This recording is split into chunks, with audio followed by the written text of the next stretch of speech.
No risk it, no biscuit.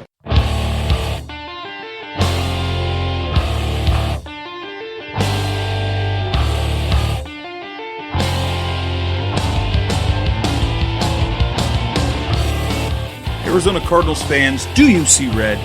Are you part of the Red Sea? Then you are listening to the show for you. A podcast for Cardinals fans, by Cardinals fans, with outsider and insider perspectives. It's time to rise up and see red. Hello, Arizona Cardinals fans. Welcome to the latest edition of the Rise Up See Red podcast. I'm your host, Jess Root from CardsWire.com. On the line with me is my co-host, Seth Cox from RevengeOfTheBirds.com, and also from the NFL Draft Breakdown podcast. How you doing tonight, Seth? How's everything going? Good, Jess. How are you? Doing great. We're just a couple of weeks away from training camp, and that's when we get some real stories. Now, we have today, well, I guess the biggest thing is the All or Nothing show. This is our All or Nothing show. We're talking about All or Nothing. We're going to talk about the Amazon series All or Nothing, the 8-episode series by NFL Films through Amazon. If you're a Cardinals fan or if you're an NFL fan, you've probably seen it promote the heck out of it. NFL's really tried to push that and see what kind of success they get. So the question is, how soon did it take you to watch all 8 episodes? We got them over, my wife and I think it was 3 days. Might have been 4. I can't remember. We put off the last episode a couple days. So, but yeah, it was either 3 or 4 days. It was a quick binge. I did a lot of note taking throughout. As you know, being an editor of a Cardinals site, there are expectations, and one of those expectations is to pay attention to things. So, I did a lot of note taking to make sure that I didn't miss too much. But so, there was some rewinding involved and things of that nature, but we got it over in 3 to 4 days. And, the first 7 episodes were fantastic television. That's for sure. They were. I was driving out of town the night, so Thursday night. I wish, and then I saw on Twitter that it was already live, and I was like, "Dah!" So I got, Friday, I think Saturday. I think it took me 2 days. Maybe I watched the last episode. I think it was on Sunday. So it took me like 2.5 days to get through all of them. But yes, I took copious notes, and mostly the one thing that was. One, I can remember some of the things, but which episode does it go to? That's the one thing when you binge watch, you're like, which episode was that? Because there was so much good stuff. It was fantastic, and my goodness, I wish there were 8 more episodes, and I wish they'd done a show basically on each. They'd done an episode on each week. It would have been fantastic, I think. Right, and that's the whole thing is like, obviously we're not comparing this to Game of Thrones in terms of impact, social impact, but, Game of Thrones has a TV show about it on HBO every, Monday night after the Sunday night episode. Doing what we're doing right now, only every week. And breaking down one episode, and they do it for, I think it's like 30 to 45 minutes an episode. So yeah, like we could have done a podcast and episode type thing. But we'll get through. There was a lot of high points and there was a lot of filler stuff, but I enjoyed the filler aspect of the show a lot because I think a lot of times in the NFL, we especially don't look at these guys as human beings. We look at them as football players, kind of robots. Yes. And we forget about the personal impact at home. I saw somebody get upset, in fact, after episode 8 with David Johnson's lovely fiance at the time, now wife, that she said, "Oh, great." Now, after the Carolina game, she said, "Oh, great. Now you can help plan the wedding." And people were upset about that. Like they're humans. Like that's their thought process. Like, oh, good. Now you can do something else because we need to get your mind off the fact that you just got run roughshod over in the biggest game of all of your lives. So, and I just talked to Carson Palmer on a conference call the other day. He's getting ready to do this golf tournament in Lake Tahoe he does every year. And, he loves football, and football's his job, and he works his tail off. But he says he can't wait to get to the off season because, you get to be with the family, you get to play rounds of golf because, you don't have a whole lot of time to play golf during the regular season. And that's that sort of thing. So, yeah, I really did enjoy that. I wish there would have been more. We saw some key guy, David Johnson was one. We saw Patrick Peterson. We saw Tyrann Mathieu. But I would have loved to have seen more of that from the players. So let's go ahead and get started. We're going to go episode by episode. What we liked, what were things that caught our eye, what are things that we missed, what were the funny points, what were the bad points, things that we wish they would have done that we didn't need. And I'm going to point out at least there's one part in the show where it's just factually incorrect, and we'll talk about it when we get to that point. So we're going to go ahead and get started, but I wanted to let you listeners know that this edition, this show is brought to you by our new partner, Fan Essentials. So how would you like to get all of your Cardinals or favorite NFL teams merchandise delivered straight to your doorstep? To do that, check out fanessentials.net, and all you got to do is pick your favorite sports team, and every month you get your team's gear shipped right to your front door.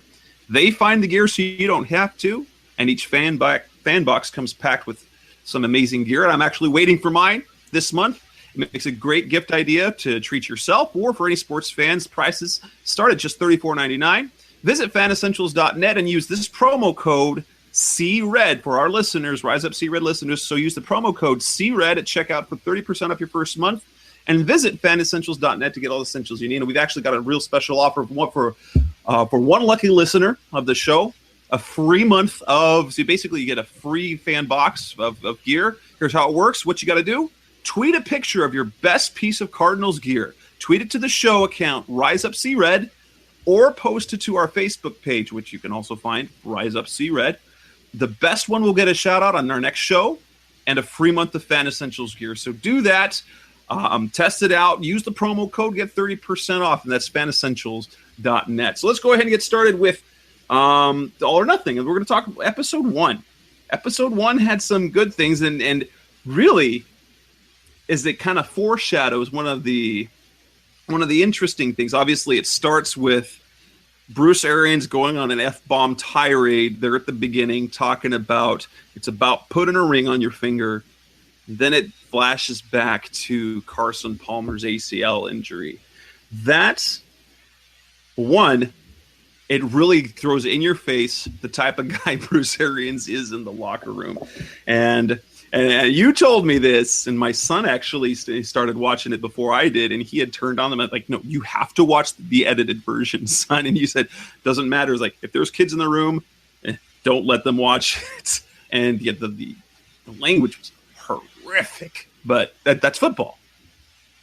Yeah, that's football. We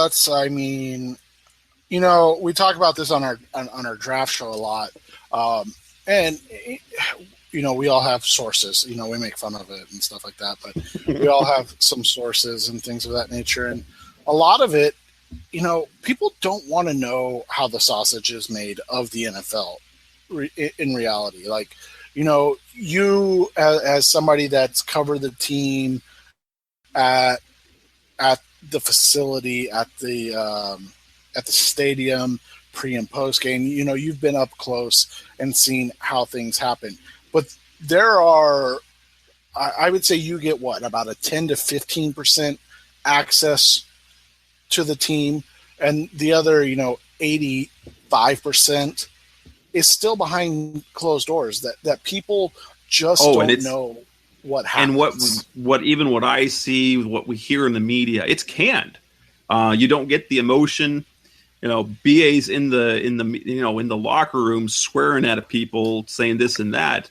And then they come out and they've got the media relations guy next to them. So it's all prepared.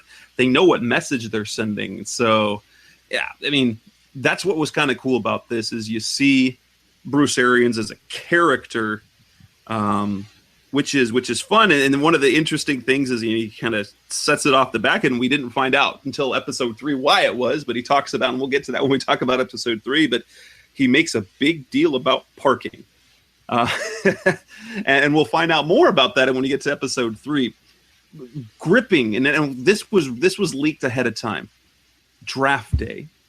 This is amazing, especially considering the way, and I can go back, and the story is in the second round, the Cardinals were on the phone with Amir Abdullah. If you've watched the show, you paid attention to social media, you've seen this story go around. They're on the phone with Amir Abdullah. The pick before, they're on the phone with him, the running back out of Nebraska. They were going to pick him. Steve Keim was elated. He was so excited. They were thrilled about him from the combine. They were ready for that pick. And then when they're on the phone with him, Detroit calls. And they pick Abdullah, the pick before the Cardinals. And they are bummed. And so they pick Marcus Golden instead. They get to the third round. That's when they draft David Johnson. And what's interesting is kind of the dialogue that goes on is it almost looks like that, Michael Bidwell and Steve Keim had to be sold on the pick. That Arians liked him, and we find out later Stump Mitchell loved him. So, David Johnson, especially the way they came out after day 2 of the draft, and I was there for the post-dress presser, they were raving about Marcus Golden, and they were raving about David Johnson. But what they did not, they didn't make it clear at all. You can see how very disappointed they didn't get Abdul and how that would have worked out. And it's interesting for me because they didn't go pass rusher first round because, whether it was what's his name or anyone, whether it was Shane Ray, whether it was Bud Dupree that they really wanted, they weren't going to go with a pass rusher in the second round when everyone considered that was a done deal that it was going to happen. But they weren't gonna. So, what would have happened if they gone with DJ Humphries, then they get Amir Abdullah. When do they draft? And it actually worked out pretty well. They really like Golden and David Johnson. I mean, they're talking about him like Stump Mitchell mentions it later. He thinks he should be a Hall of Famer. Right. And that was interesting because the conversation looked like it was, do we really, is he worth the pick? Right? Like that's what it kind of looked like. Like, is this too much of a reach? Right. And I loved the pick after it happened. So I didn't care, but yeah, it was an interesting inside look at the reality of the draft doesn't always turn out the way you want it to.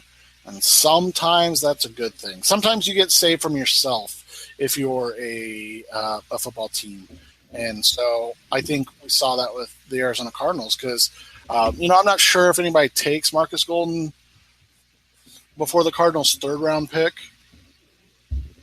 but we didn't have to worry about it. And then we didn't have to worry about, and it's not that Amir Abdullah is a bad player at all.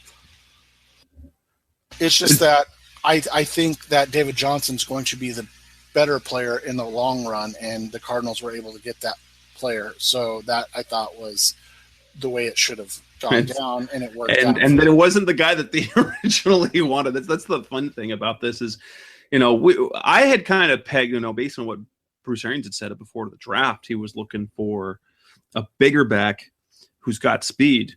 And, looking at combine numbers, picked out, oh, look, David Johnson, 6'1", 224 pounds. Whoa, sub 4.5 speed. That's kind of what you want. That's one of the more and interesting fact about that particular show. That was filmed by the Cardinals filmed crew. So this was before All or Nothing was even born. So even the thought of doing All or Nothing, they had the foresight ahead of time to think, hey, I think we might try to do something, and so let's put cameras in the draft room. That's unheard of to see them, especially to reveal that they didn't get the guy that they wanted. That's unheard of. What else stuck out for you? What else stuck out for you there in that very first episode? I mean, kind of the things I go down. You get briefly Larry Fitzgerald talking to Troy Aikman on this new position.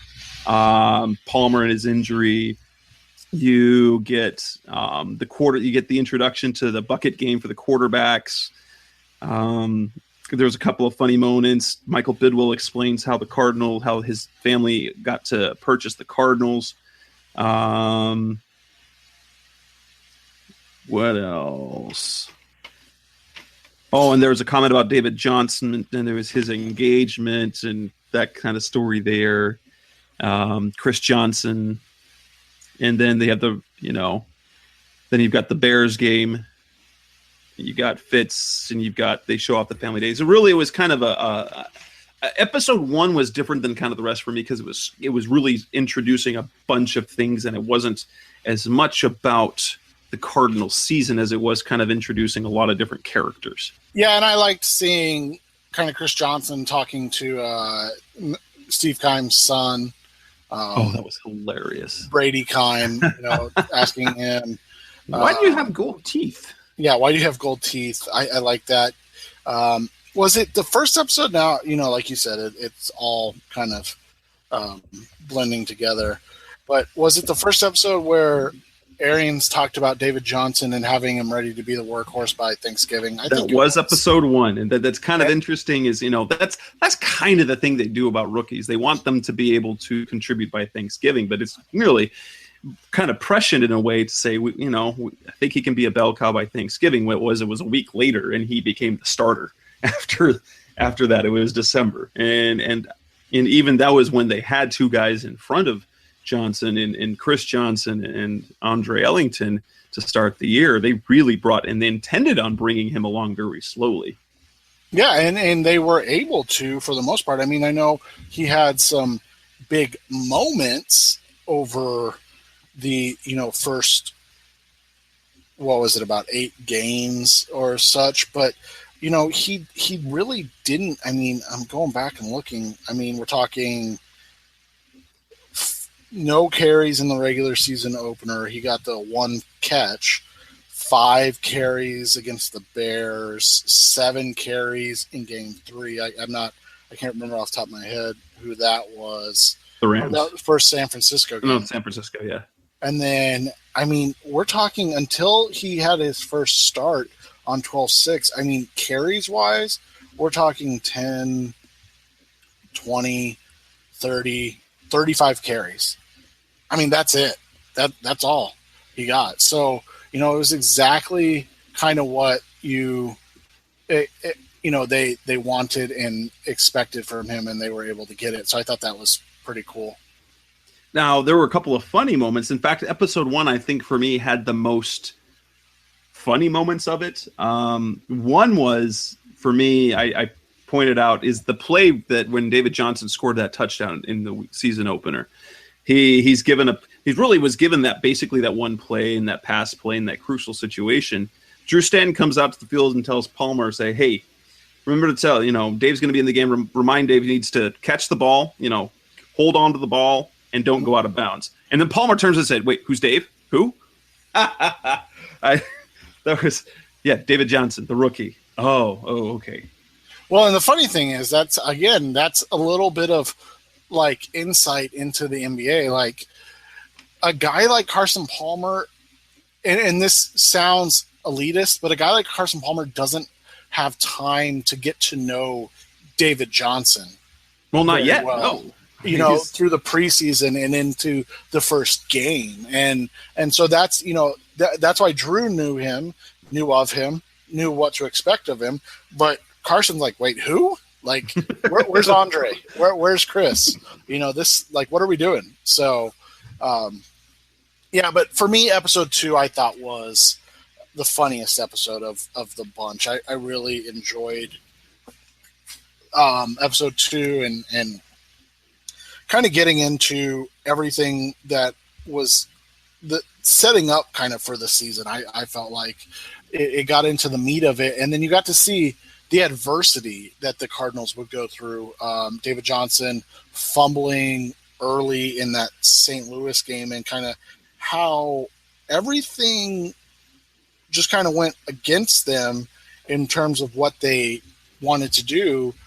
And what happened, you really saw Bruce Arians and how he tries to deal with each player individually and how he knows what a player can and can't take. For instance, the Carson Palmer aspect of it, and somebody brought this up to me, they didn't really go after him too much, right? Like it was a question of Carson, like, hey, what were you thinking there?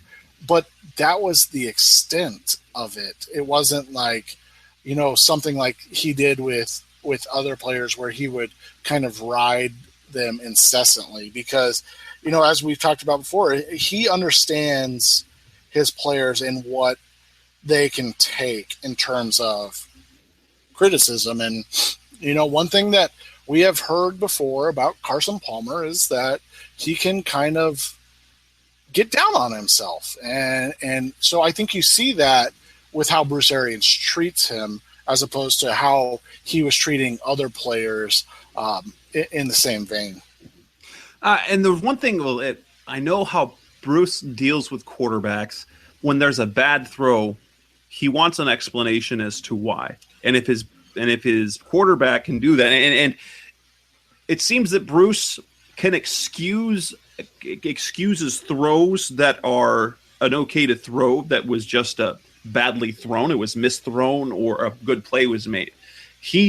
What he goes off on is the wrong read, and there were really a couple of interceptions they show on there that were the issue. One was Pittsburgh, we'll get to that, the Steelers game. Another was one of the interceptions against the Packers, and then the other one was the first interception against the Panthers in the NFC Championship games. Those were inexcusable throws. They weren't just throws that he was making to the right read, but just did the throw wrong or underthrew it, overthrew it, something happened wrong. It was just, that was stupid. You had Fitz wide open over here. It's kind of interesting how he goes about that. He as long as they're making the right read and putting the ball into the to the receiver that he's supposed to, if it's executed or if there's an interception, he'll excuse that because then that wasn't a mental error.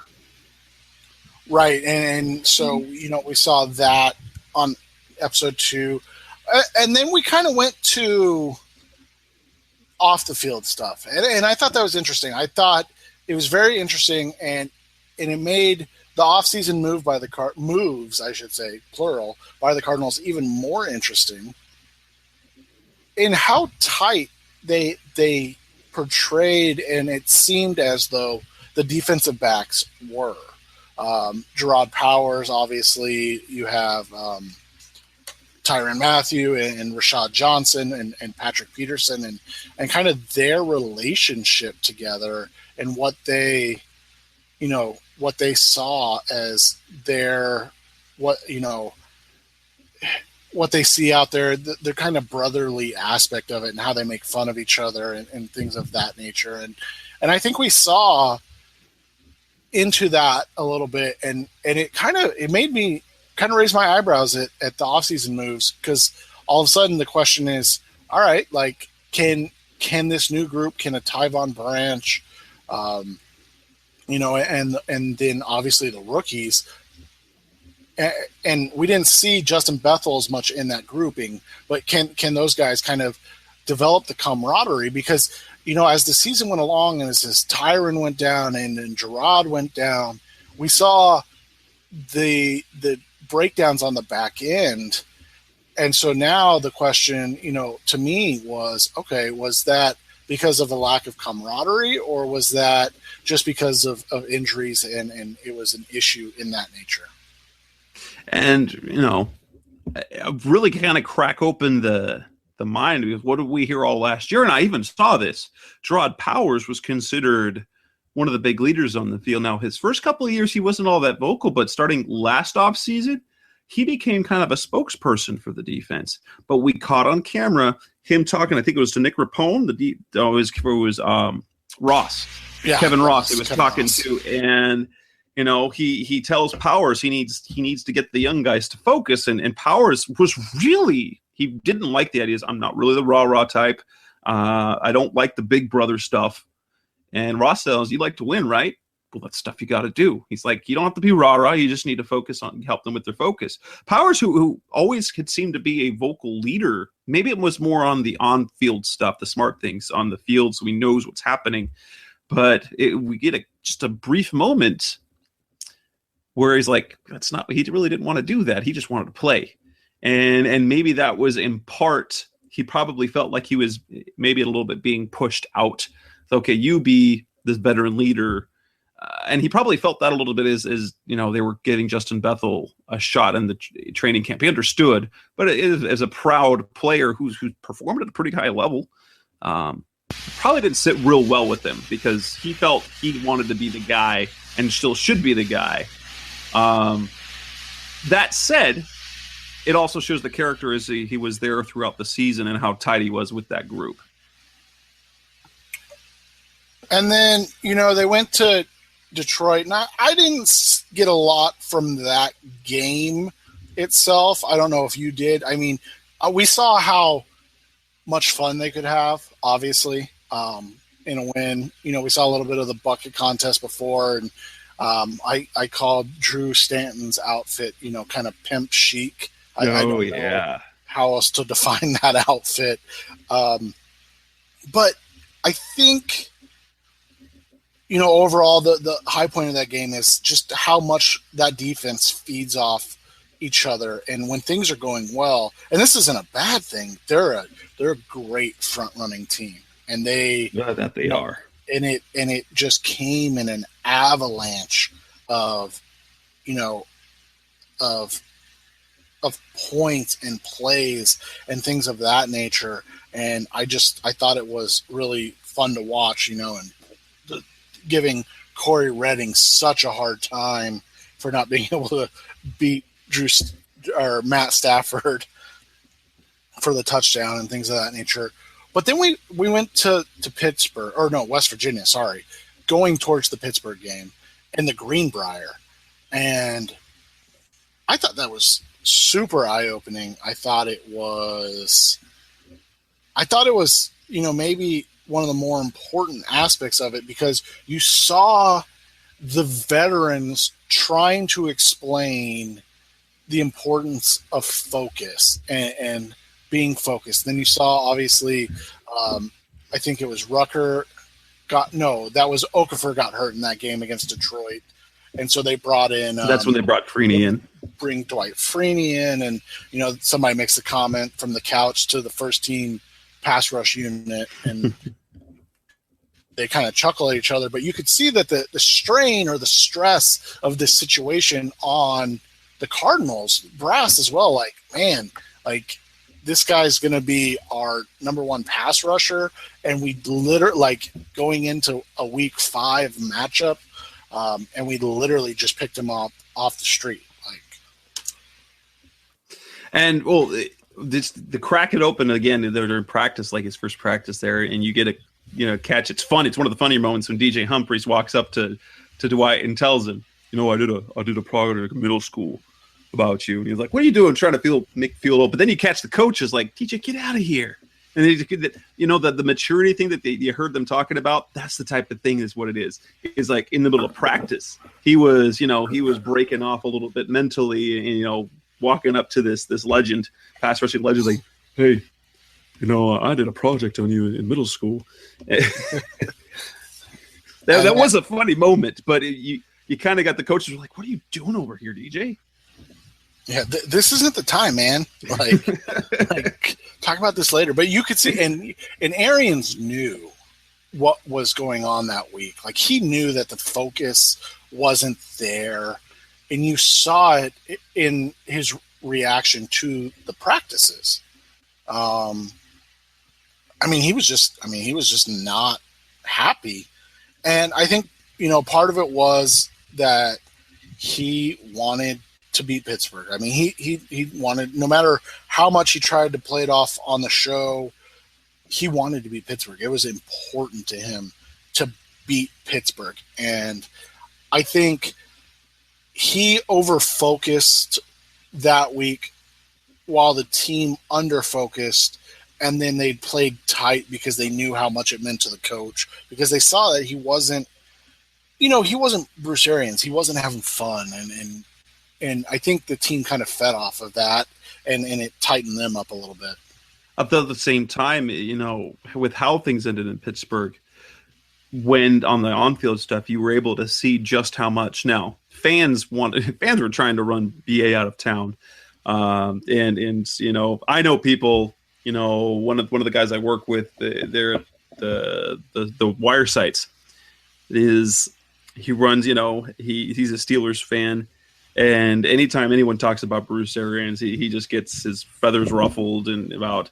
He had the 21st ranked offense, so he should have been fired. But you look at how he interacts with people; they all adored him. Big Ben Roethlisberger, we knew about that, but he went and spoke to so many people there on the field, and there was nothing but adoration for him, which tells you the type of person he is. Now, when it comes to politics, and that's a different story. But when you talk about the relationships he builds, he really connects with people, and there are people who genuinely care about him, who even after everything that happened, this is years later. I mean, this is 3 years later that everything had happened. Yeah, and it still seemed like a fresh wound, didn't it? Like, you could see the hurt for him in him, and the desire to kind of, I don't know what the word I'm looking for is, like shove it in their face, I guess. So, it was I thought there was a lot of funny moments, and that's when I actually decided that Brinson Buckner is my favorite person on this entire series. Like, I don't care. Everything else is, everybody else is secondary. I love Bruce Arians but Brinson Buckner is hilarious, and he is. And that made my day. We've talked about we kind of gone through episodes 1 and 2 here on the Rise Up See Red podcast. Coming up next on the show, we're going to talk about episode 3. We're going to recap a couple of key points on episode 2. We're going to keep moving forward. Some brands offer you low finance or cashback or servicing. Renault don't do ors. We do ands. The Renault Kadjar with 1.91% APR and €1,000 cashback and 3 years servicing, saving you thousands. Renault, the brand with the ands. Visit your local Renault dealer. Finance is made under a hire purchase agreement. Terms and conditions apply. Deposit required subject to lending criteria. See Renault.ie. Now we're back on Rise Up to See Red. As we enter the third one, there's one last piece I want to talk about. Episode 2 is that's when we kind of see, and their season kind of went like that. They started out hot, and then they had 2 really kind of dumb losses. Those are 2 games they shouldn't have lost. They shouldn't have lost to the Rams, and they shouldn't have lost to Pittsburgh, even though on paper, losing to Pittsburgh in Pittsburgh is no big deal. But when you have the situation where Big Ben's out, and then Michael Vick gets hurt, there's no way in the world you should lose to Landry Jones. But you see the formation, so it came easily. They didn't know how to handle adversity during the games. That's the big thing against the Rams thing is they once they had something happen that put the game tight, that kind of didn't go according to as planned. They couldn't overcome that. And again, against Pittsburgh, the same thing happened. They kind of changed things up, and they were dominating, absolutely dominating, but they didn't even have an answer for Martavis Bryant, and they didn't know how to overcome that. So their season, we talked about this over the season last year. Their season it was easy. They didn't know how to handle adversity. Then they figured it out. And then they were overcoming adversity almost too much. They'd allow teams to come back into games and then overcome them. Then they got hot again. Then things fell apart. And this was the adversity show for episode 2, which leads to, episode 3, which, you get Brinson Buckner on the tirade, episode 3, talking about games they shouldn't have lost. You get the message, and this is where the parking episode comes in, when he talks about parking. We learned that Lawrence Okoye, practice squad guy, got cut at least the last straw. And I'm guessing, he parked in the wrong spot. And that piece in episode 1 tied into episode 3. And that kind of I remember. I was like, wonder why they did that. Because frequently it's because of injury. They're hurt, so they get cut and end up on the practice squad injury reserve. But Okoye got cut, and they bring in Olsen Pierre. And it was kind of like, well, that's interesting. But to see why, it was because he was a parking space. Now, that in the internet world has kind of soured BA. There are some fans who really kind of think Arians is a prick for doing that.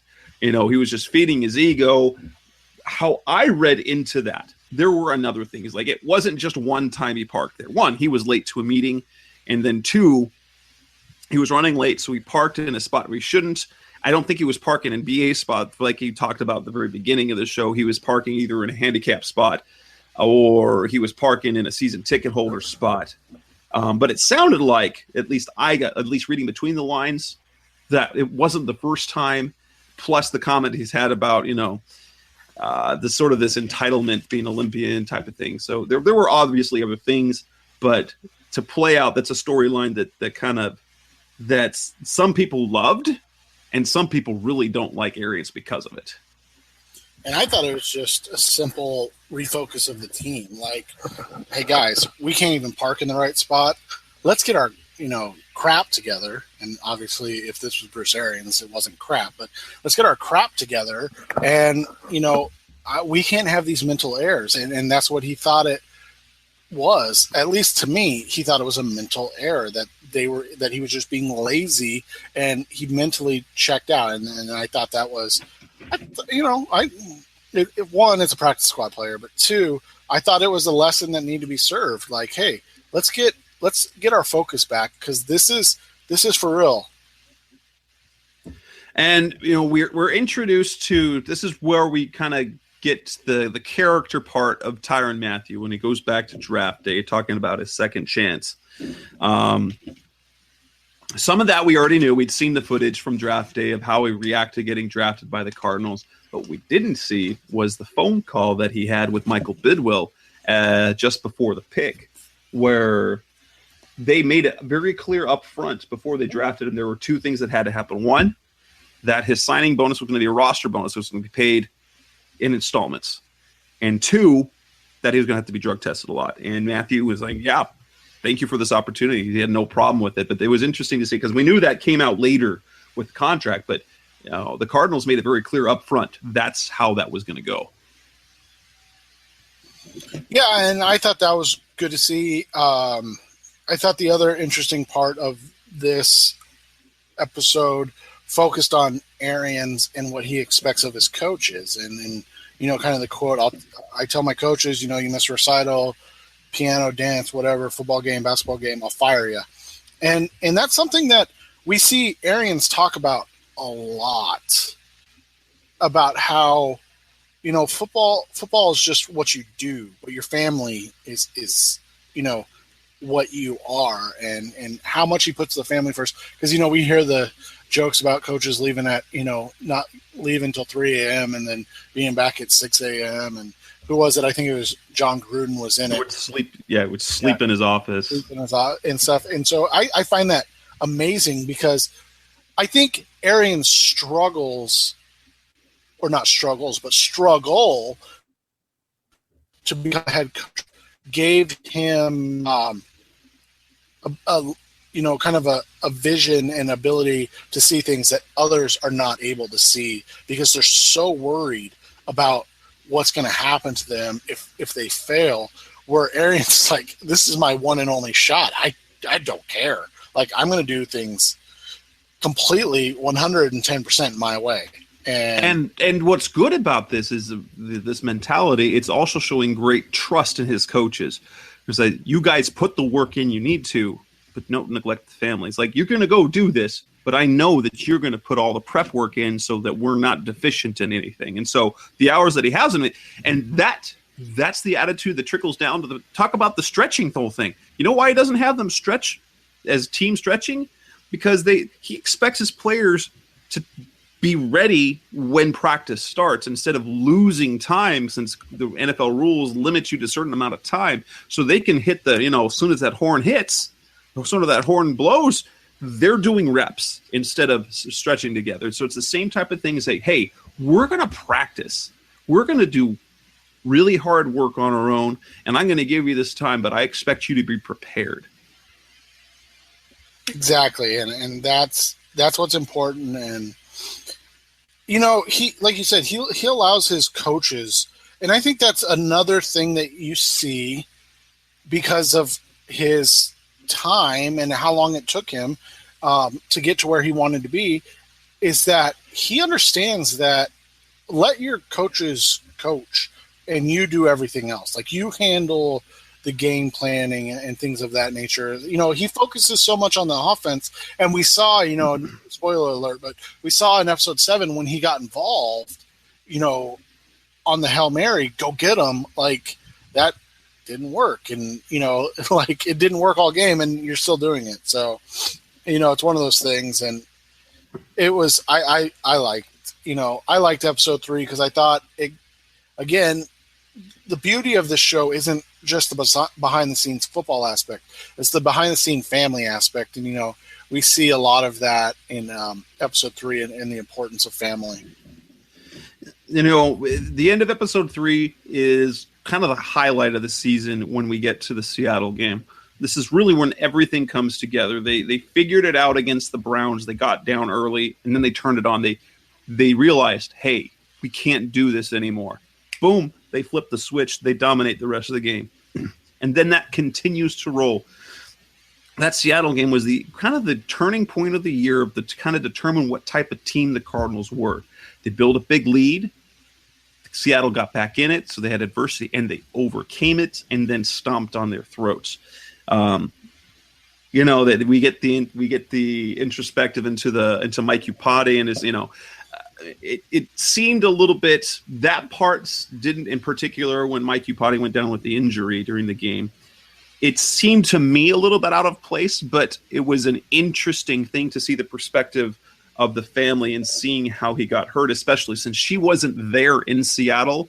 So she was watching it at home with her kids, and then you see him getting carted off in an ambulance. I felt it didn't fit really well, especially where they were in the particular, and we didn't see anything else with Upati's family later. It seemed an interesting thing to put there, but in an interesting perspective. But there are a couple of things that I found really fun about that Seattle game. One is the conversation between Bruce Arians and Pete Carroll, both raving about Carson Palmer. Pete Carroll, naturally, he coached Palmer when they were at USC in college. Compared him to Nolan Ryan, he's mechanically perfect, and he'll be able to throw a ball forever. And I kind of think that's, one thing we're going to see. Maybe Carson Palmer can keep playing for as long as his body holds up. The way he throws the ball is perfect. Another thing I saw was, and there were two things in practice leading up to it. They were talking. You caught a couple of things of Michael Floyd. One, tell Floyd Sherman can't cover him, and then another one, Floyd on the sideline telling his coaches, number 26, Kerry Woods, he can't cover me. And we saw he beat both of them. He beat both of them for the touchdowns. Before the game, BA tells Andre Ellington, hey, today's going to be your game. He didn't really play a whole lot, but then at the end of the game, he has the speed option where the speed draw that he takes for the touchdown. BA goes nuts, Stanton goes nuts, and then he tells them, hey, I told you it was going to be your day. And that was kind of the monkey off their back. They found their identity after that win. They found their identity in that win. Right, and I think it was mostly, and this is my perspective, so I don't know, but it was mostly a show of you're actually better than Seattle. So it gave them the belief, the wins in episode 3 against not great teams was nice, but this was, against Seattle, in Seattle on Sunday Night Football. And it was kind of a microcosm of their season. Obviously, we wouldn't know that at that point, but it was an interesting microcosm of the season because they got out hot and looked unstoppable, like they were going to just absolutely roll. and then they stumbled and fell flat, and even got to the point where they were behind, and then they come roaring back and end up winning by, I think it was 10 or whatever, and it was a bigger. It wasn't as much of a win in terms of score as the score had said. It was a much closer game, but it was a statement. It was a statement game. It was, and it was, like I said, it was a microcosm of what their season was. Obviously up until Carolina, but because it showed that there are ebbs and flows of not only a season but in a game, and it's not what happens at the top or the bottom, but it's how you respond when each one of those peaks or valleys happen. And we saw that response from the Cardinals. Mike Iupati's gone. I mean, they don't have their best offensive lineman, and they're still able to come back and beat a ferocious, physical, and fast defense just by outgunning them. Episode 4, as we move on to episode 4, is where we get a couple of things. Football wise, it focuses on the Cincinnati game, but we also get this is actually more people. This is where you get into some more of the inside things. You get the conversation about basketball. That's an entertaining one. Palmer thinks he's one of the top 5 on the team. And interesting who he's talking. He's talking to the tight end. So he's got Jermaine Gresham, who he's pretty tight with from his days at Cincinnati. Darren Bell's former basketball player. And they're talking trash about who is a good basketball player or not. Patrick Peterson has his baby. They sign Red Bryant. And it's interesting that they choose then to do it, where we learn about their pro scouting department and how before the season starts, they put together a ready list. And so they've ranked the players from best to worst of who they should target. And they didn't do that when it came to Freeney. They didn't mention it then. They mentioned it when they go after Red Bryant. And I think that was because Freeney was more obvious. Red Bryant is a name that, a lot of Cardinals fans probably know. Well, maybe not a lot of Cardinals fans, because there were some dark times when he was good for Seattle. So, but Cardinals fans should know who Red Bryant is, but a lot of football fans may not know who Red Bryant was before that happened. And so it was again, an inside look into how a professional football team works and what the professional scout. We all know about the college scouting, but what a pro team expects and needs out of their professional scouts. And I thought that was really cool. And you get the sort of the character of Bryant, who jumps on a plane. He's out in the middle of the Texas woods, jumps on a plane, works out on Thanksgiving Day. 30 minutes later, he's in practice.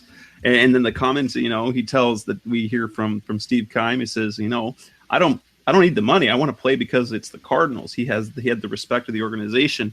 A couple of things, obviously, there on Thanksgiving. You get to see Patrick Peterson, welcome his baby into the world. Thanksgiving Day, I don't know if it was just for that particular day they chose to do that.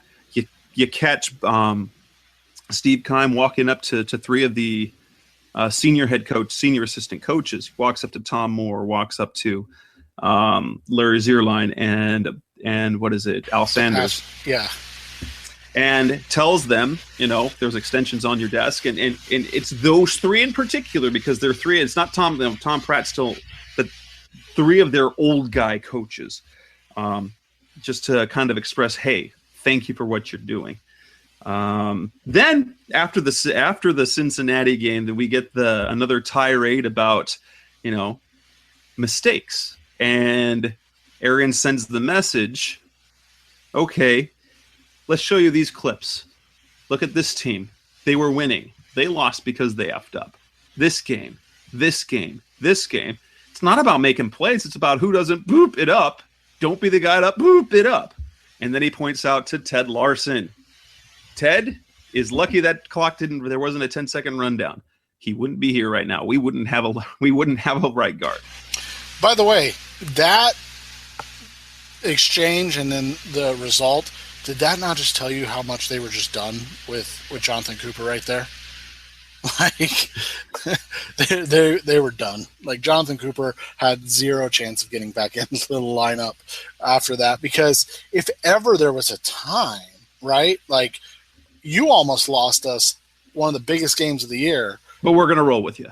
Yeah, like we're gonna cut you, and we wouldn't even know who our right guard is. So. Oh yeah, that's actually an insight I didn't know. It's like they wouldn't be Johnson. No, Ted be gone, and we wouldn't have a right guard. Oh wait, yeah. What about that guy you drafted 7th overall 2 years ago? And at the same time, I remember that game and wondered initially if Larson intended on doing that to get the penalty against Pecco. Now we did see on the film Pecco was clearly a simulated snap count, and he should have been flagged. But it clearly he messed up, and he knew it, and he was a little agitated because it wasn't the scrum of reporters that went to him after the game. It was 3 different people. There's one guy asked him, and I think then Kyle Odegaard went over him. Then I went over and asked him, and he was clearly annoyed by that point because he was answering the same questions 3 different times, and he was clearly embarrassed about it. Though Jared Valdir, when I went over this, said it was a Grizzly veteran move. And I wondered about that. This tells us clearly no. He just effed up and was really lucky. Yeah, exactly. And that's the reality of the situation. And it created a fantastic situation and a reality. And then from there, we got the garbage. I don't know. Like what how do you describe that San Francisco game other than garbage? I mean, that was awful. But the one highlight from that game was Carson Palmer had maybe the worst spike in NFL history celebrating a touchdown. So he about falls over. There was that. But yeah, I mean, and again, we saw Bruce Arians. And, this could be colorful editing and we just don't know it or anything like that. But we saw Bruce Arians know that this game was going to be an issue for his team before it was an issue on that Sunday. We saw him say, this is not a good week of practice. Like that we are not playing well. We are not focused. There's no such thing as trap game. We haven't won there since 2008. It's like practically nobody on the team has beaten San Francisco in San Francisco. Yeah, and he saw it coming, and that's what's crazy to me. And again, there could have been colorful editing to make him seem, like the prophet in that regard. But it's amazing to me how in tune, and you expect that from the head coach, but how in tune the head coach is to his team, not to an individual like a Carson Palmer, but to his team and where they are at mentally for a situation. Well, and we saw that in 2 or 3 other spots where the way they were talking or the things that they showed from the practice in their meeting rooms, they were prepared. They talked about, reading the back shoulder fade against, practicing against that against the Lions. Peterson gets that pick. We see it again in the regular season game where they talk about guarding that, defending the back shoulder fade that. The back shoulder throw that Aaron Rodgers did, and it shows, they practice and practice and practice it. And guess what? Bethel got the pick. They showed the end of the game situation. They showed the Hail Mary stuff. And not just that, but remember, they showed the end of the game snafus by guys before the Cincinnati game. And again, it could have been colorful editing. It could have, maybe he's not, a prophet, but it seemed like he understood, like, hey, like this is like, you guys got to be aware of end of game situations. They showed the Ravens mess up against the Jaguars, and then I can't remember the other one. It was Eli against Dallas. Dallas, yeah. And there was the one against someone sacked Bortles, but got there was one other one. Yeah, that was the Jags Ravens, and then there was one other one that I can't remember, but. It was Brandon Marshall. It was Brandon Marshall not getting set in the game, ran out of time on the runoff. Yeah, and that was And that was right before the Cincinnati game. And, like I said, it could have been editing. Who knows? It is TV. But it seems like he is so in tune with his team and what they need to hear at the right time and go over at the right time. But he also is in tune with when they're not all there mentally and physically. And I thought the insight into that was really interesting because you have a lot of coaches that put themselves above their team. As I'm the general, I'm, blah, blah, blah. Whereas Arians is so in tune and into his team that he picks up on those little things.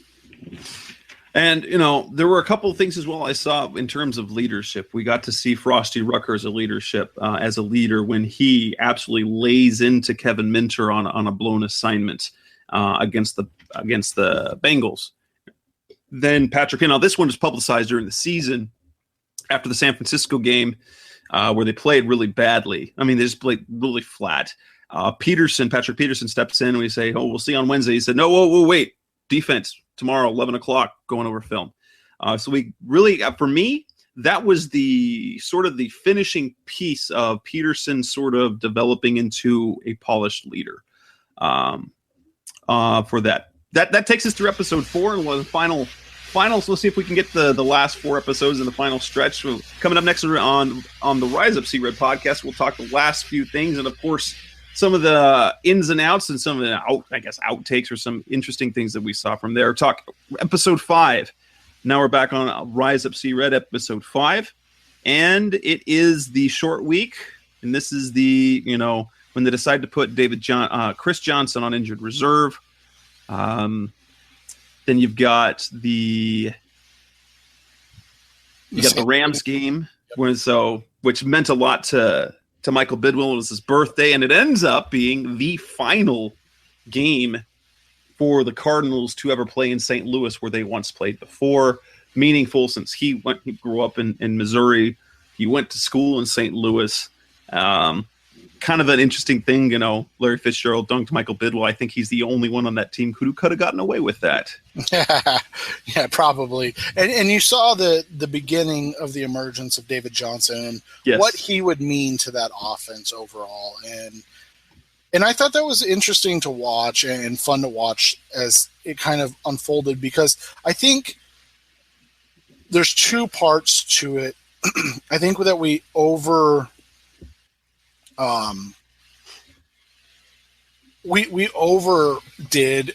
David Johnson. When you go back and just look at the rough stats, it was 3 really, really, really good games. And then he was, he had a pretty good game against Green Bay, but it wasn't like, he put up these gaudy numbers and all this stuff.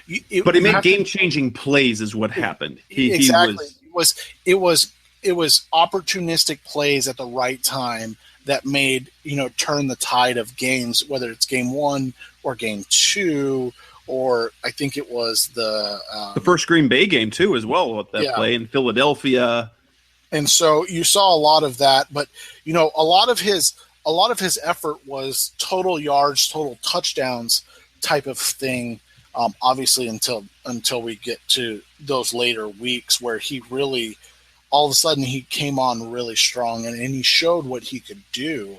And that's kind of what these 2 episodes were about. Obviously, that and that Minnesota game. I felt like the episodes got shorter and shorter in terms of game footage. I don't know. Maybe I'm wrong, but that episode 5 most definitely was. Yeah, because it seemed like a lot of it was focused. Obviously, we'll talk about at the end on the Eagles game and the aftermath, but a lot of it was focused on the preparation and the things of that nature. The St. Louis game, there wasn't, like you said, the highlight was probably Larry Fitzgerald dunking Michael Bidwill. And then in the Minnesota game, what you saw were the 2 highlights. You saw, obviously, the Larry Fitzgerald pancake block of, I believe it was Captain Munnerlyn. Yes. On a play where that ball was meant for Fitz to begin Yeah, where Michael Floyd ran a wrong route. Shocking, I know. And then, but Larry Fitzgerald, said, "Okay, let's go." And it looked like what we expected out of Jonathan Cooper all those years. Yeah. And so going down the sideline, lashing on and punishing a defensive back. But then obviously the big thing in that Minnesota game was Dwight Freeney, and how he talked about setting up his moves and things of that nature, and that you're not looking to get a sack on every pass rush, but you are looking to set up a future pass rush when you need to get a sack, and we saw that on the final play of the game where Norv Turner went Bruce Arians, and instead of just going short and kicking a field goal, he tried to go for it all, and it cost him. It cost him, yes. And then we got the Philadelphia game, where we see now we didn't see it so much. We saw you get the glimpse of the locker room, despite winning that game. There wasn't a lot of smiles. There weren't. And so when Matthew gets hurt at the end of the game, there weren't a lot of smiles. And it isn't until episode 6 when you really start seeing how it affects the team. Matthew was broken. He was that disappointed. I mean, he comes out and says, I wasn't finished showing the world what I have. Arians in tears. Carson Palmer saying there couldn't have been a bigger loss. Just raving about, it was how much he meant to that team, and what type of an emotional hit it took that happened. Almost to some extent, it was the same sort of deflating feeling as when Carson went down. Now, after that, in 2014, they treaded water for several games. Drew Stanton did pretty well, but you've got this sort of deflated feeling like, oh no. And even when Drew Stanton went down, they went up to finish that game. Ryan Lindley finished off the game with a win. But when Ty goes down, things get, they just, the air was let out of their sails a bit. We have the Pro Bowl announcements, and we got a little bit of insight into Larry Fitzgerald. Michael Bidwell makes personal phone calls. It was it looks like one of the only time he makes personal phone calls to his players. It's to give them the announcement they've made the Pro Bowl. Fitz makes a comment in practice. He made his 9th Pro Bowl. There's basically 2 goals he has left. One more Pro Bowl to get to 10, because the only other receiver to get at least 10 is the great one, Jerry Rice, and to get a ring. That'd be great if we could do that this year. Yeah, and I think that's his ultimate goal, and you'd love to see him kind of walk away after that. And, we don't want to see him leave, obviously, as Cardinals fans, but as a human, you'd love to see Fitz walk away, 10 Pro Bowls, a Super Bowl, considered to be one of the 5 greatest wide receivers in playoff history, and probably one of the 10 greatest receivers to ever lace them up when all is said and done. And that's special. And as a Cardinals fan, we don't want to reflect too much, but that, you and I are writing these countdown articles, and there's not a lot of great stuff that you're counting down. No. In Cardinals history. And, I even wrote about it for tomorrow. There's 60 days till the NFL season. 60 is the 3rd most touchdowns in Cardinals history. 60 touchdowns. That's that is, and we're not talking Arizona Cardinals history. We're talking Cardinals. We're talking about over 100 years of history. Yeah. 60 touchdowns is the 3rd most ever by Sonny Randall, who was a tight end. I mean, that's the history of the Cardinals. And to have a player in your history that comes along like Larry Fitzgerald is, special, because you have a guy like Calvin Johnson, similar history with the Detroit Lions, who was on a similar trajectory and walked away. And so you see that, and that's happened twice in Lions history, obviously with Barry Sanders as well. So you see how fragile it is as a fan to kind of look back at the greatness that you got to experience, even when all the times weren't good. Because let's face it, they weren't. So, all right, I'll get off that for now. So. Well, and then the Seattle game, which was just a fiasco, and we knew going into that. You skipped the good Green Bay game. Oh yes. Let's say there's there. Well, it was amazing. That was one of those very fun games, which made everyone think. But there was Fingergate. It's like he played really well. That was kind of the game that was fool's gold, because Palmer played well with the bad finger. The defense played well with no Tyrann Mathieu, but you saw that they talked about two things in practice: is getting after Aaron Rodgers and defending the back shoulder throw, which they did both. We get Dwight Freeney cooking and teaching. And that's where he talked, as a guy that's followed baseball my whole life, it's the first time I've heard a football player kind of talk like a baseball player. The way Freeney talks about his pass rushing moves is exactly the same way a pitcher tries to set up a hitter later in the count.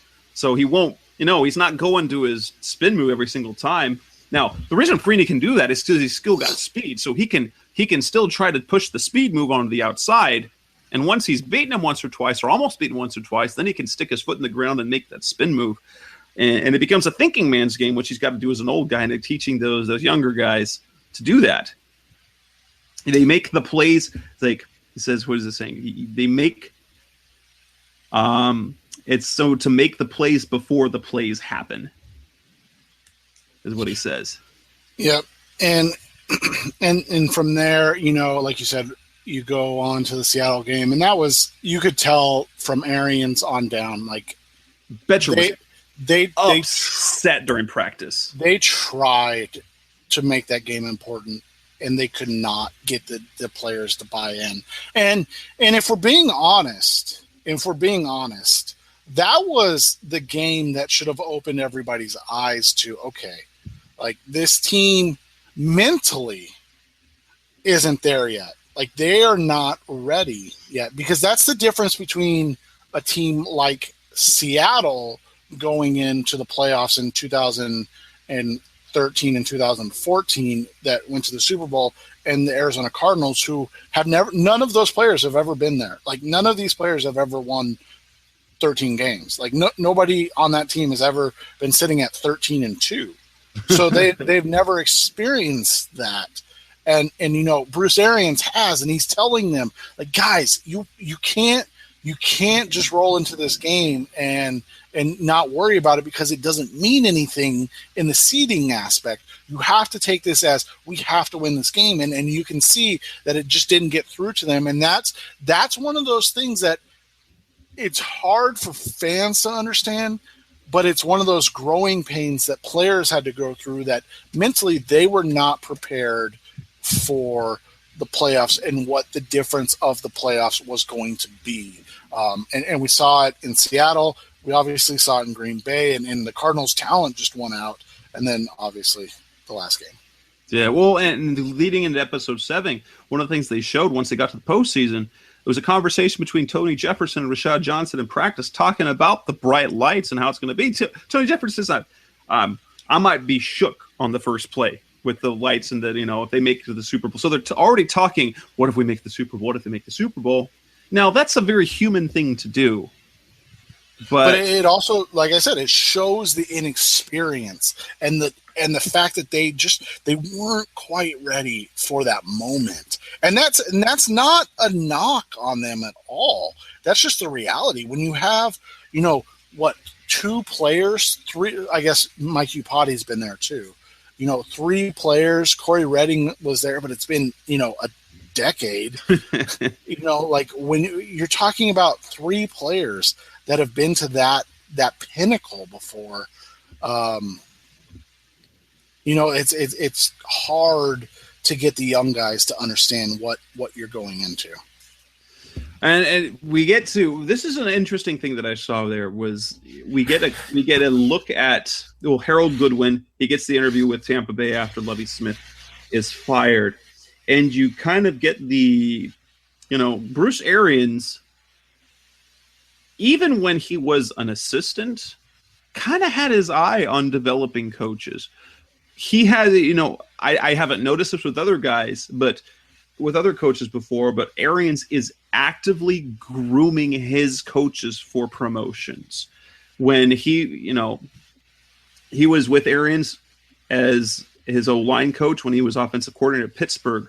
When Arians was fired and he goes and signs with Indianapolis, he said, I'm only going if Goody comes with me. And in fact, he didn't even sign his contract till Goodwin signed his. He comes to Arizona, brings Goodwin to promote him to offensive coordinator. Now this offseason, he's basically handing the offense over to Goodwin for much of the offseason to develop his play calling. He hired Todd Bowles as his defensive coordinator. Why? He knew he was going to be good, and he did it so he'd be a head coach. He's doing the same thing with James Betcher. Took a guy who'd never had any really coordinated experience. He's putting him in the piece. He sees things in these coaches, and he's extremely loyal to. He's like, okay, I'm going to bring these guys up. Whether it's talking about his own legacy or he just sees things in a different way. Carson Palmer talked about how he's always educating, and he does things that other head coaches don't do.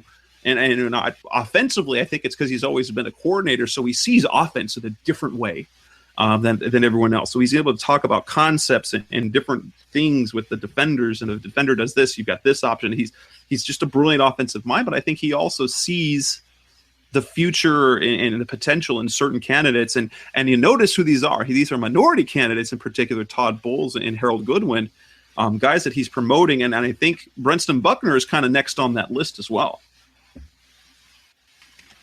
Yeah, and I feel like, you and I have had the conversation off the air. I feel like that might have been his one misstep in the coaching aspect so far was Betcher. But we'll see. I mean, obviously it was his first season, and he had a very successful, statistical first season. But he did when he got matched up with veteran OCs, he did struggle.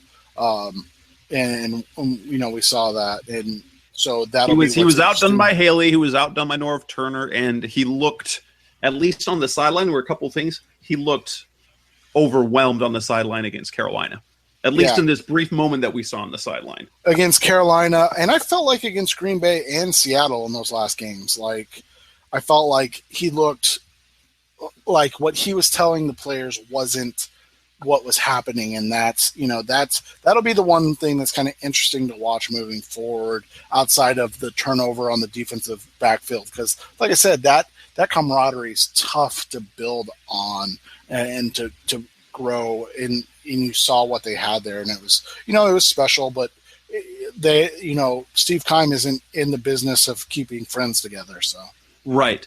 We got to see the very high and the very low in the final two episodes. The overtime win against Green Bay has some fantastic moments.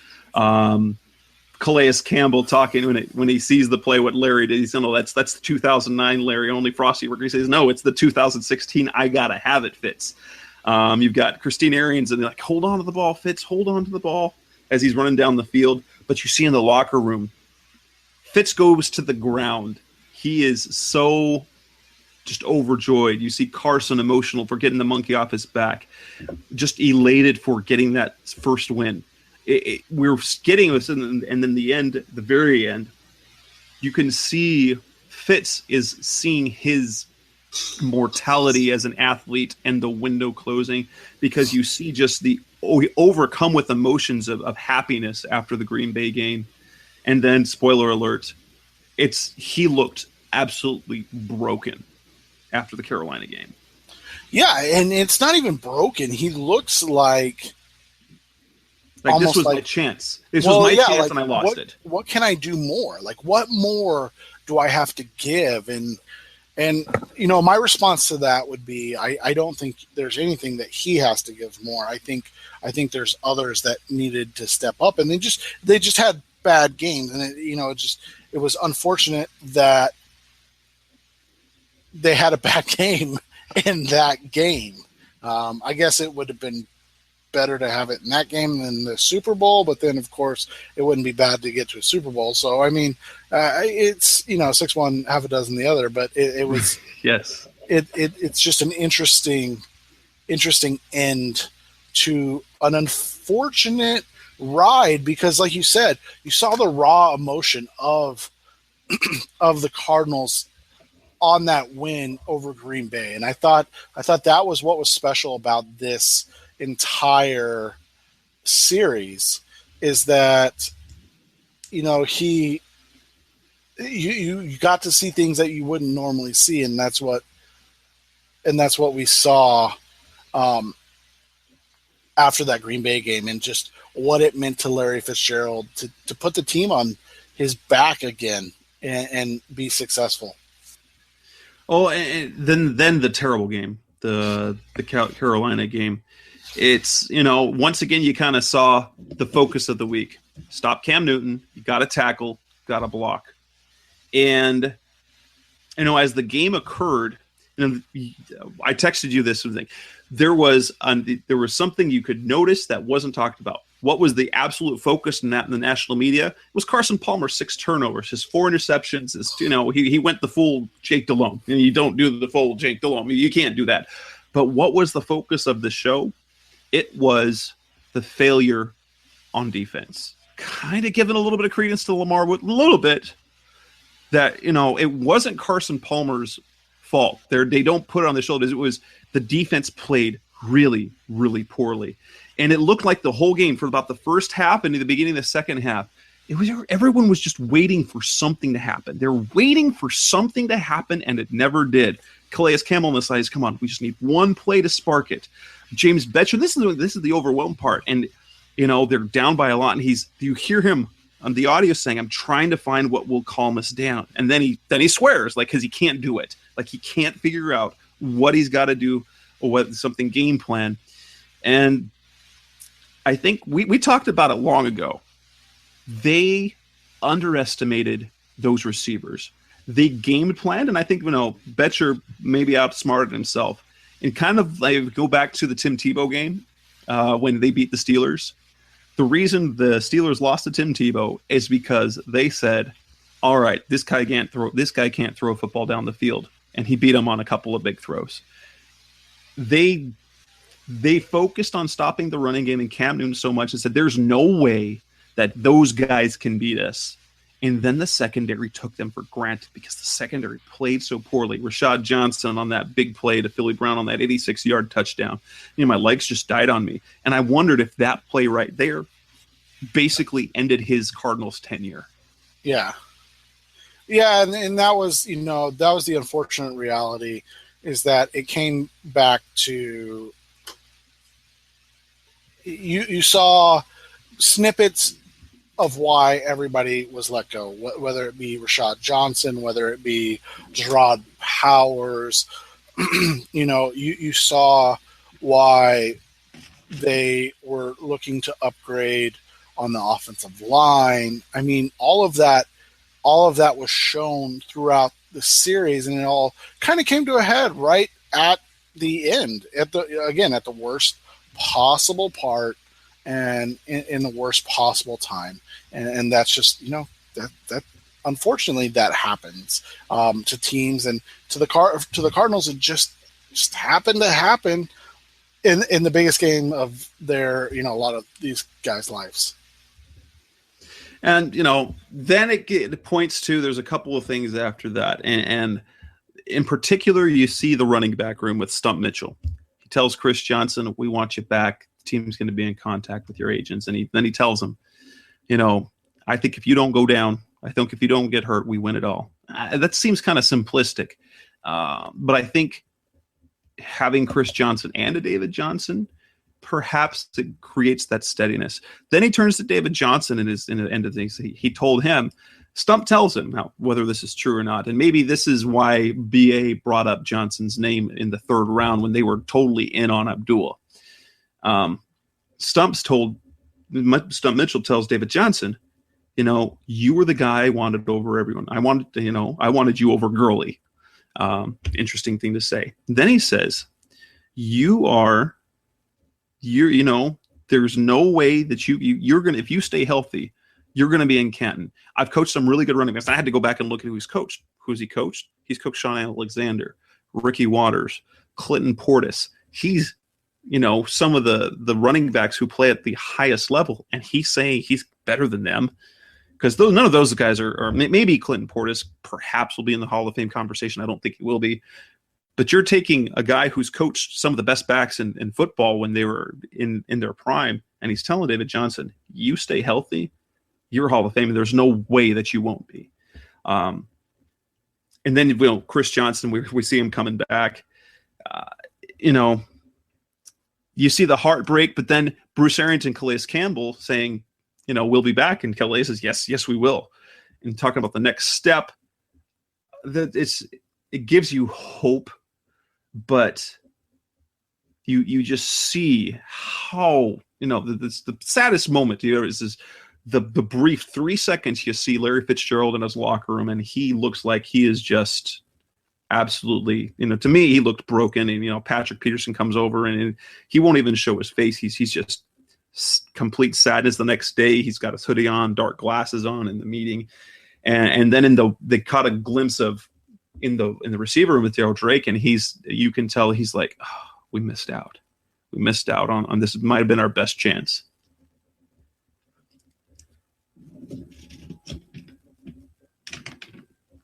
Yeah, and it was such a heartbreaking end to an amazing look. But I think that says a lot about the entirety of it, is that it was so heartbreaking because it engaged you and it made you care about all of that for so much and so long. So, overall, very well done by Amazon, NFL Films to create such an engaging and fun show.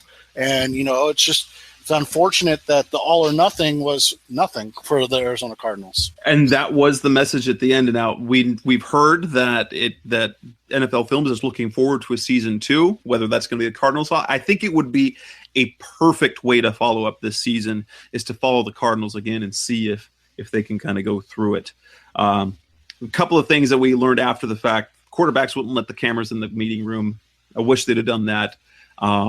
Keith Crossrow, the coordinating producer, said that the receivers were kind of shy. And we noticed that they never, there's never any features about Fitz or Michael Floyd or John Brown or really anyone. And so there were a few characters that we missed. A couple of, I wanted to point out a couple of factual things. I found it really interesting when they focused on Lyle Sendline. And they talked about a couple of times of not having a long-term contract. And I stopped. I'm like, what? John Hamm mentions it in the narration. His wife mentions it. Lyle Sendline signed a 5-year contract in 2011. That's about as long-term as you get. Now, it wasn't the richest contract, but a 5-year deal. That's a factual error. He did have a long-term contract. The other one is way back at the beginning with Michael Bidwell talking about how the Cardinals how his family came to own the Cardinals. Now, maybe it's just kind of the story, but his story doesn't match up what you find on the internet, which I believe, he says it was a matter of, his grandpa, Charlie Bidwell, was a part owner in the Bears, and he wanted to have his own team. Hallis wasn't going to sell it to him, but there was this dentist with the Cardinals, Chicago Cardinals, that was losing money. And so he invited a dinner party on the yacht, get them all a little bit liquored up, and, $5,000 cash, and he sold the team. The story actually, according to Wikipedia, which is according to some other things, it was a $50,000 agreement with $2,000 that changed hands that night. So maybe that is an embellished story that they've given, the kids to tell for the stories. But those were the only two things that stood out to me as, wait, that's just not necessarily right. Any other things that stood out to you? There were definitely some funny moments. AQ Shipley in Greenbrier wearing a Tyrannosaurus Rex shirt saying T-Rex doesn't like to do push-ups, knowing that AQ has the short arms. I found that incredibly funny. Just that I caught as a moment because he didn't even talk. It was just, there he goes walking by with his bags. He's got a T-Rex hates doing push-up shirt on. I laughed. Yeah, I like the insight to all the guys and how much fun they had with themselves and how light they took themselves. Anything else that we've gone on forever, so it's a long show. We've been talking all about all or nothing, but anything else? I mean, was there anything missing for you from that show, from the series? Overall, I can't say too much. I mean, you missed on.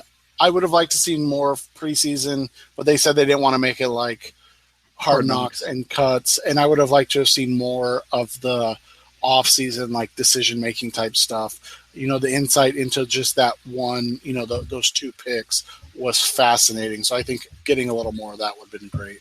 Or perhaps seeing the first round one, what led them to DJ. I would have loved to see who they wanted for real in round one. Yeah, they weren't going to release that. Well, that's about it. I think we're at the end of a long episode talking all or nothing. We'll be back over the next couple of weeks as we're getting gear up for training camp. I think we might do a show next week, kind of break up our training camp previews into a couple of shows. So be on the listening for that. Of course, you know where to find us. That's Seth Cox. I'm at RevengeTheBirds.com and NFL Draft Breakdown Podcast. I'm Jess Root for CardsWire.com. And this is the Rise Up C. I can't forget the name right. The Rise Up C Red Podcast. We'll catch you again in a week or two. Have a good night, everybody.